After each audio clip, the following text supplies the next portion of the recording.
Նախ իմ գործընկերը արձանագրեց Վարդան Ղուկասյանի խոսույթից ես ընդհանրապես կարճ անդրադարձ անեմ, ի տարբերություն այլ անձանց խոսույթների Վարդան Ղուկասյանը դրա տակ դնում է կոնկրետ փաստ, թեպետ նման խոսույթ ինքս չեմ ընդունում։ Բարձրացյան արձանագրում են, որ միակ քաղաքական ուժն էր դոկուսակցությունը, ով վիճարկեց ընտրությունների արդյունքները, հիմքում դնելով ինչպես վարչական ռեսուրսի կիրառումը, այնպես էլ համատարած ընտրակաշառքի բաժանումը։ Յուրաքանչյուր ժողովրդի պատմության մեջ լինում են դատական գործընթացներ, որոնց ավարտից հետո փոխվում է ոչ միայն գործի ճակատագիրը, այլև պետության իրավական պատմությունը։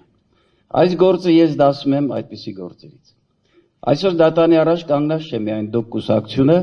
որի առաջնորդը հայտարարեց օրենքի դիկտատուրա։ Այսօր դատանի առաջ կանգնած է Հայաստանի Հանրապետության քաղաքացին իր ձայնով, իր արժանապատվությամբ եւ իր սահմանադրական իրավունքով։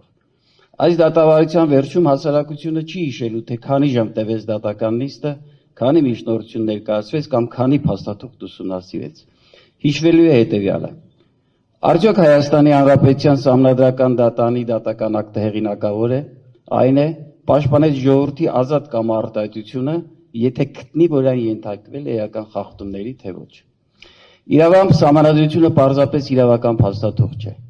Այս ժողովրդի եւ պետության միջև կնքված բարձրագույն իրավական պայմանագիրն է, որտեղ պարտադիր պայմանը դիտված, որ իշխանության աղբյուրը ժողովուրդն է։ Իսկ եթե ժողովրդի կամքը խաթարվում է, վտանգվում է ոչ միայն ընտրության արդյունքը, այլև իշխանության սահմանադրական լեգիտիմությունը։ Ազատ ընտրությունը միայն քվեարկության օրը չէր։ Ազատ ընտրությունը սկսվում է այն պահից, երբ քաղաքացին ձևավորում է իր կամքը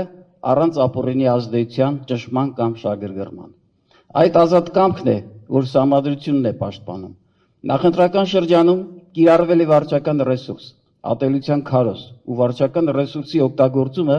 ընտրակաշառքի տոտալ եւ համատարած դեպքերը եւ իրավասու մարմինների անգործությունը եղել են այնպիսի ծավալ եւ բնույթի, որ էական ազդեցություն են ունեցել ընտրությունների արդյունքների վրա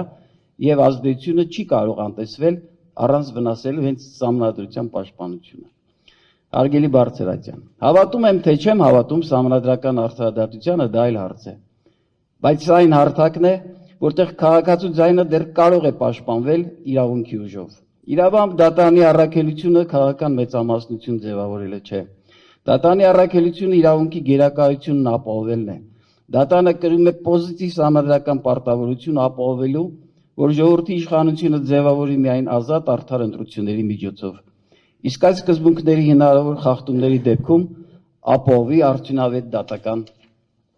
վերահսկողություն եւ իրավական պաշտպանություն։ Այս դատական ակտը վաղը կարդան ոչ միայն իրավաբաններ, այն կարդան ուսանող, գիտնական, միջազգային գործընկեր Հայաստանի քաղաքացի։ Նրանք բոլորը մեկ հարց են տալու. արդյոք սահմանադրական դատանը մինչև վերջ իրականացրեց իր սահմանադրական առաքելությունը։ Դատանի իրական հեղինակությունը ստեղծվում է ոչ թե անսխալականության, այլ սահմանադրությանը հավատարիմ մնալու շնորհիվ։ Այդ հեղինակությունը Բարձրացյան չի տրվում, այն պետք է վաստակել։ Եվ այն վաստակվում է հատկապես այն գործերով, որոնցում դատանը կոչված է պաշտպանելու ոչ թե որևէ անձի կամ կուսակցության, այլ սահմանադրության հեղինակությունը։ Հարգելի Բարձրդատարան, դիմողի պահանջը պարզ է։ Գնահատելով գործում ներկայացված բոլոր ապացույցները, լրիվ բազմակողմանի եւ օբյեկտիվ գնահատեք նաեւ հանրապետության վարչապետի պաշտոնական հայտարարություն Հայաստանի ամենահեղինակավոր ամբիոնից ազգային ժողովից ընտրությունների վրա էական ազդեցություն թողած համատարած ընտրակաշառքները։ Գնահատեք անմեղության կանխավարկածը խախտելու падգամավորների թեկնածուներին ծանր հանցագործությունների մեջ մեղադրելու փաստերը։ Առաջնորդվեք բացառապես հիմնական օրենքով, իրավունքի գերակայության սկզբունքով, ազատ եւ արդար ընտրությունների սահմանադրական երաշխիքներով եւ արձանագրեք։ Նիկոլ Փաշինյանն էր սխալ, երբ ընտրություններից հետո հայտարարում էր, որ ընտրակաշառքները էական ազդեցություն են թողել ընտրությունների արդյունքների վրա, թե պատասխանող կենտրոնական հանձնաժողովն է խեղաթյուրված փաստերով որոշում կայացրել։ Խնդրեմ կայացրեք այնպիսի դատական ակտ, որը կլինի իրավաչափ հիմնավորված եւ հեղինակավոր։ Բարձրացյան, Մովսեսի օրենքով դատական իշխանությունը անջատվեց գործադիրից, այն է թագավորից եւ տվեց անկախ մարմնի։ Ես